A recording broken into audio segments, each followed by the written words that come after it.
La última ponencia, la cuarta, que está a cargo de María Teresa Segada y Marcelo Guardia, denominada La vida política del meme. Así que dejamos a cargo de ellos. Bueno, muchas gracias. Bueno, queremos compartirles brevemente un libro que hemos escrito hace pocos meses con Marcelo y que ha motivado, y muchas de las cosas que están en el libro las hemos dicho ya, tanto en mi intervención como él en la suya, bueno, que las habíamos analizado de manera más sistemática.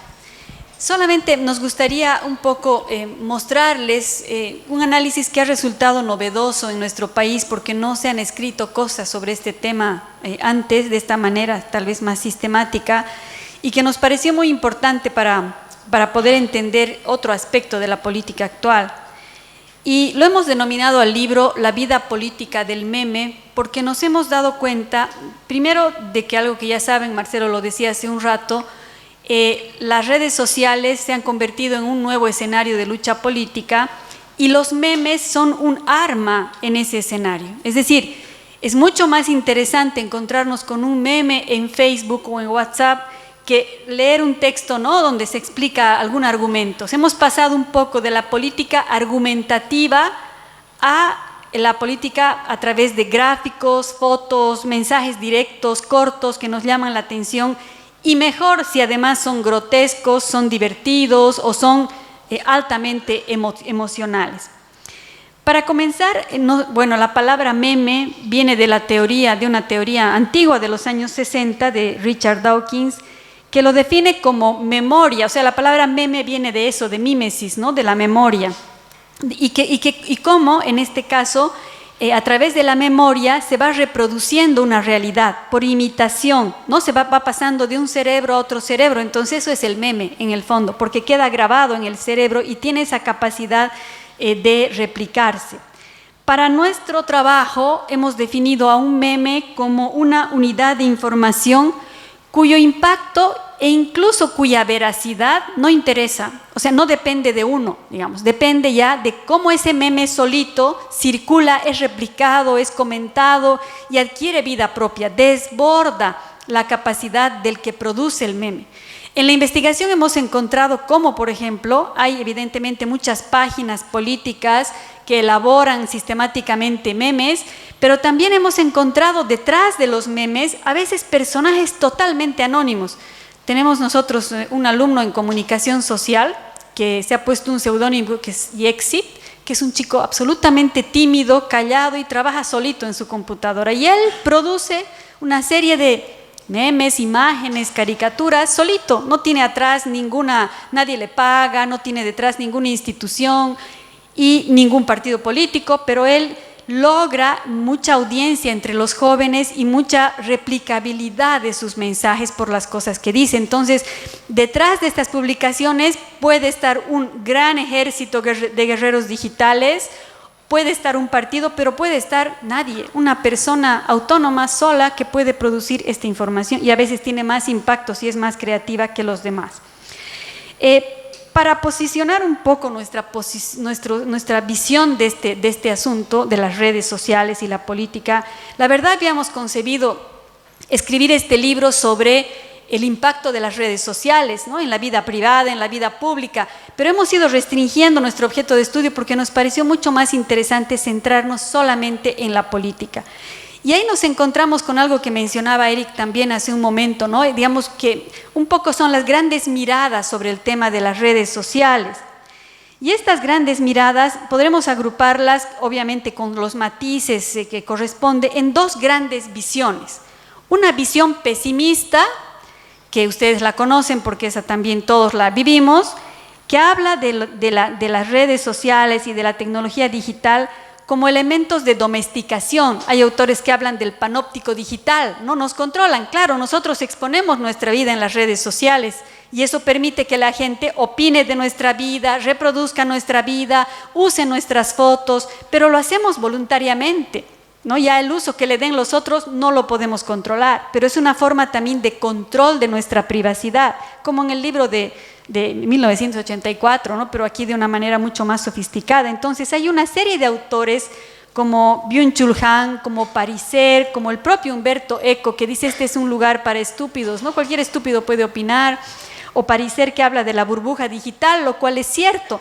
Si uno pone una palabra en su mail, en un mail o en un mensaje, inmediatamente los algoritmos organizan todo un batallón de propagandas y de respuestas al mensaje que nosotros ponemos. Y decimos, ¿de cómo saben que a mí me interesa el medio ambiente, por ejemplo? Porque yo puse alguna noticia, compartí alguna noticia casi casual y me empiezan a llegar una serie de elementos a esta mi burbuja, ¿no? Constituida por mis intereses. Entonces, dentro de esta línea se habla del capitalismo de la emoción, del Big Data. El famoso Cambridge Analytica también es resultado de esta manipulación que se hace en las redes sociales, y todo el manejo de la posverdad, las fake news y demás, están en esa mirada pesimista, negativa, digamos, de las redes sociales, ¿no? Pero hay una mirada también optimista que quizás inauguró Manuel Castells en su momento cuando empezó a hablar de esta posibilidad de la emancipación social a través de las redes sociales, ¿no? Que constituyen también un espacio para hacer un contrapoder, para convertirse en un espacio contrahegemónico, autónomo de la sociedad, ¿no? Pueden constituir esto que Castells hablaba de las audiencias interconectadas, ¿no? O hay autores como Toret o Reinhold que hablan de la tecnopolítica. Entonces, se ha generado también una conceptualización muy interesante que más bien dice, no sé, aquí hay una discusión sobre eso, ¿no es cierto? Es un escenario que ha democratizado la participación, ¿no? Porque todos podemos decir algo, digamos, en esta interacción. Entonces, tiene los dos lados. No vamos a negar ni uno ni otro, no corresponde poner, digamos, lo que es así, o sea, esa es la realidad. Existen, este mundo digital está.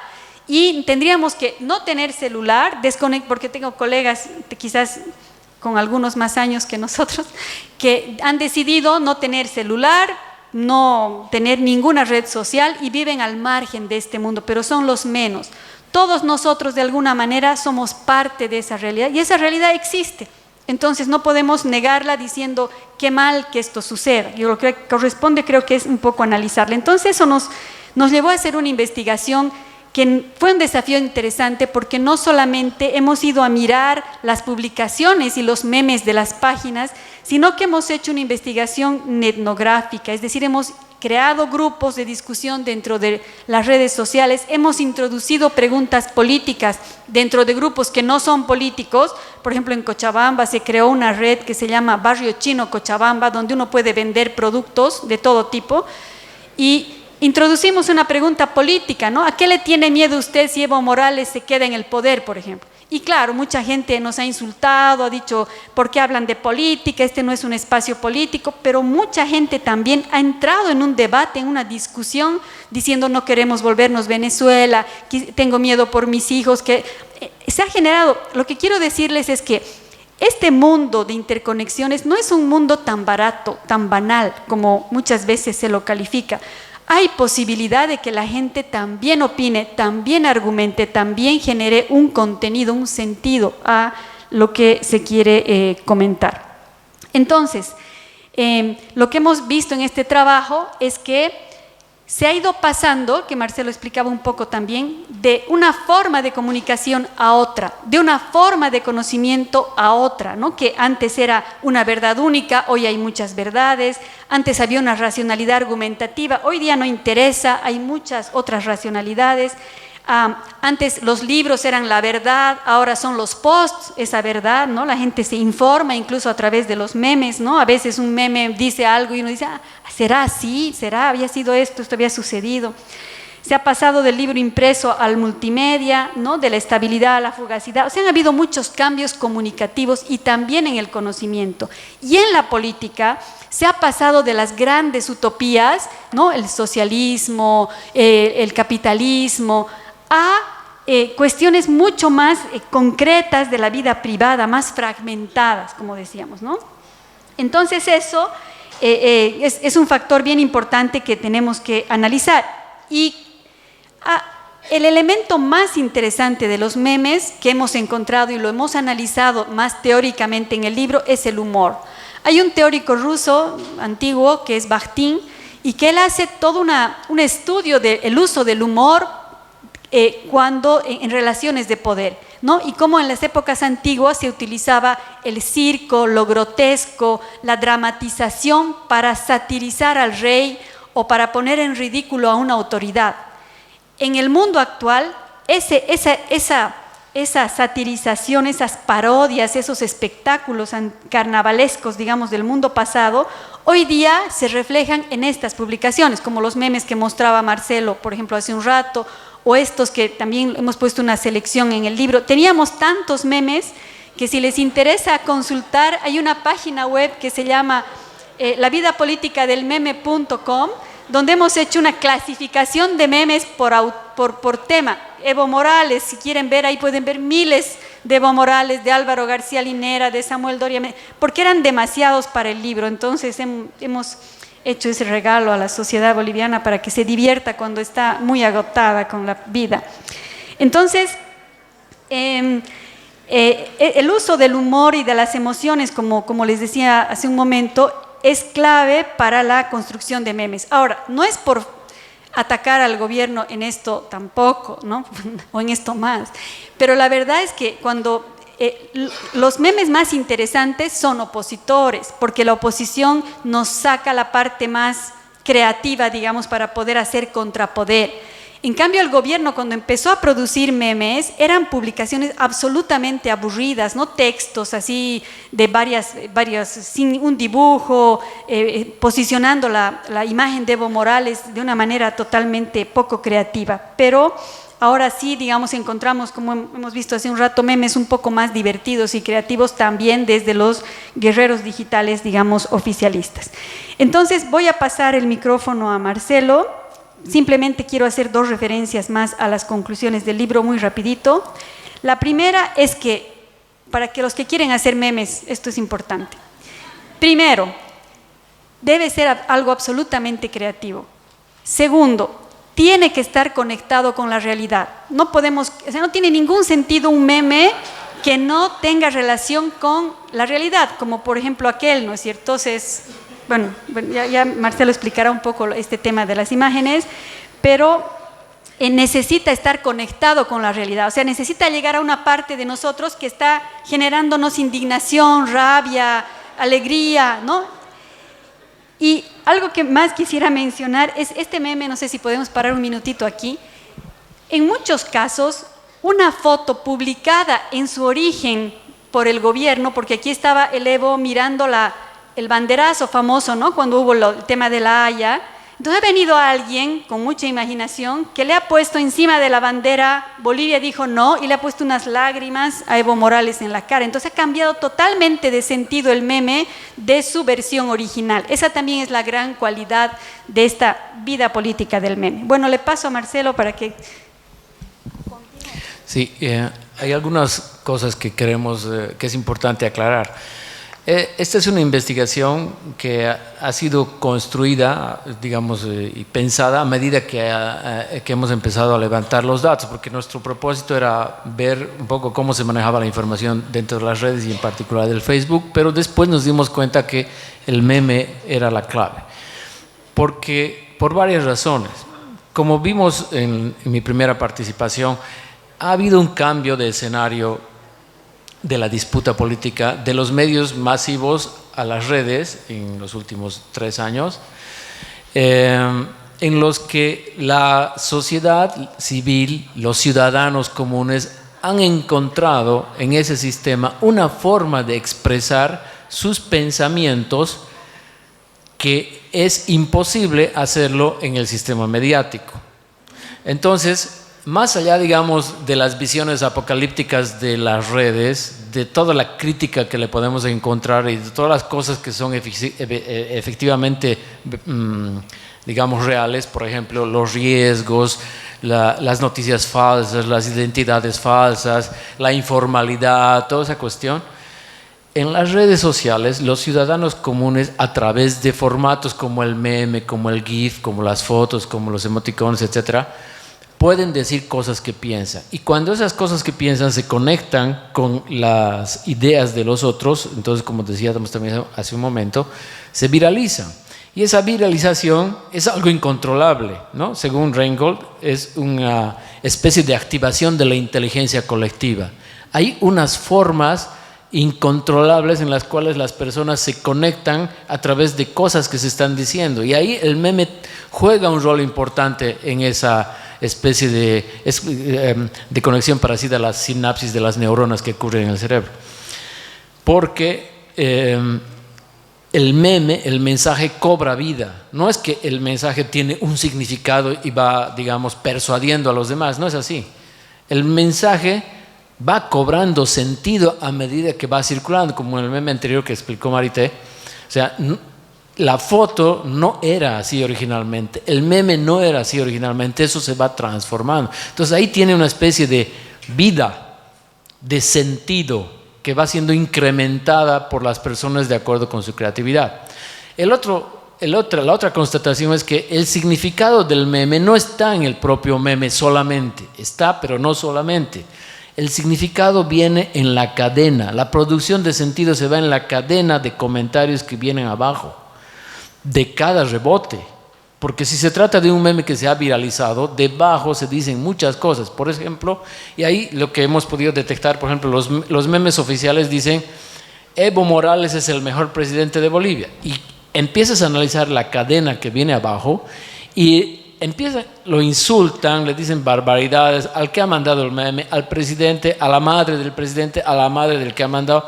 Entonces es una especie de un nuevo nivel de significación que también tenemos que tomarlo en cuenta. Y eso tiene que ver con la teoría de la acción comunicativa de un teórico alemán, de Habermas, que dice el significado de los mensajes no está solamente en el mensaje, sino está en la interacción intersubjetiva, en la intersubjetividad de los procesos en la vida cotidiana de las personas comunes. Entonces ahí es donde se produce el significado. Otro elemento importante que hay que tomar en cuenta es que la conexión, como nuestro expositor, el primer expositor uruguayo nos dijo al principio, a la gente ya no le gusta leer cosas largas, ¿no? Son minutos o segundos que tiene la gente para decir y entender algo. El meme funciona perfectamente en ese sentido. Y no es por eso menos valioso. No es porque el joven no lea un libro o un texto de 20 páginas que tiene menos valor, digamos. El conocimiento se está produciendo de otra forma. Eso es lo que hay que entender. Y más allá de nuestros valores y nuestra nostalgia por el libro, por la razón, por la argumentación racional, etc., un meme te dice cosas importantes. Por ejemplo, que están viendo aquí, que está compuesto no solamente de textos que han sido muy creativamente colocados, sino además por el uso de la fotografía, de la imagen. Una imagen que te dice mucho más que cualquier discurso argumentativo. Fíjense la expresión del presidente ahí. Hay memes del otro lado. Aquí estoy hablando de la nostalgia del libro. Fíjense qué interesante es este meme, que es oficialista, donde vemos la oveja negra que no está junto con las otras ovejas que van hacia la página 7 y que está mirando el libro, ¿no? Es un meme nostálgico. Dice, la verdad ya no está en el libro en realidad, pero debiera estar. O sea, aquí no seas víctima de la guerra mediática contra Eva, infórmate, ¿no? Este meme es muy interesante, contrariamente a los detractores de la comunicación que existen en las redes y los pesimistas y apocalípticos que siempre han existido cuando ha aparecido un nuevo sistema de comunicación, desde el cine, pasando hasta la tele. En este meme hay dos unidades conceptuales importantes, una tesis y una antítesis, ¿no? Expectativa, jamás hay que mentir. Esa es mi experiencia como una lección en ética y moral. Esta es una expresión real, no es invento, eso es verdad. Y la otra dice realidad, lo está contrastando como una antítesis. Dice Evo Morales, si gana el no, tenemos que irnos callados. También es verdad.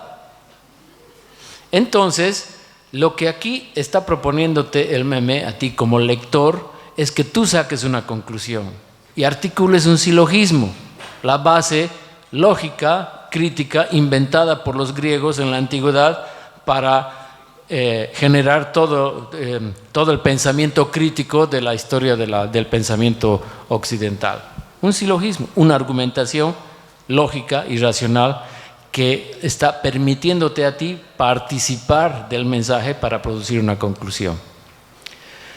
Igual este tipo de memes son contrarios, etc. Pero digamos, este meme, por ejemplo, que es bastante sencillo, no dice mucha cosa, ¿no? Pero dice mucho.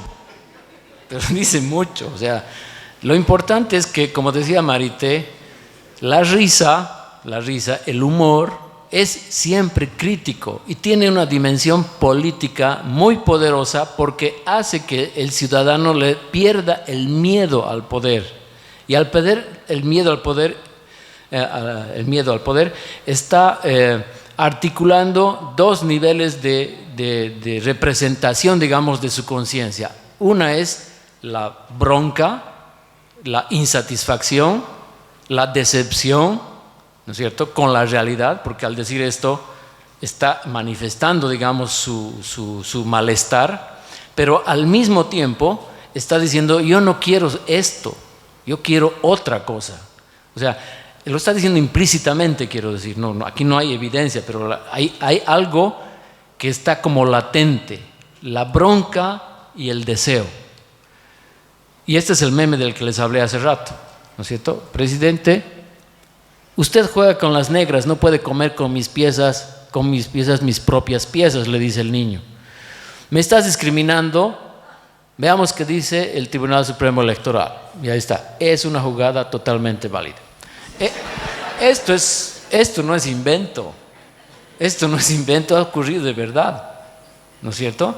Entonces, ¿qué está reflejando? ¿Quién ha producido este meme? O sea, le ha dado pues en el clavo para denunciar lo que estoy diciendo, expresar un momento de insatisfacción con la realidad, pero al mismo tiempo de insinuar que no es esto lo que queremos, no es esto lo que quiere la gente, ¿no? Entonces, por eso es que existe una viralización, por eso existe una conexión, por eso mismo las redes, al no ser controlables, porque el poder no puede controlar una cosa de estas, no puede ir, digamos, al Facebook y decir este meme tienen que prohibir, ¿no? Eso es imposible. Entonces, hay una especie de temor. Entonces, por eso aparece la guerra digital, por eso aparecen los guerreros digitales y todo aquello, en un campo de disputa en el cual, pese a todas sus debilidades, todavía existe la posibilidad de encontrar libertad de expresión en los términos ideales que todos quisiéramos conservar siempre. Gracias.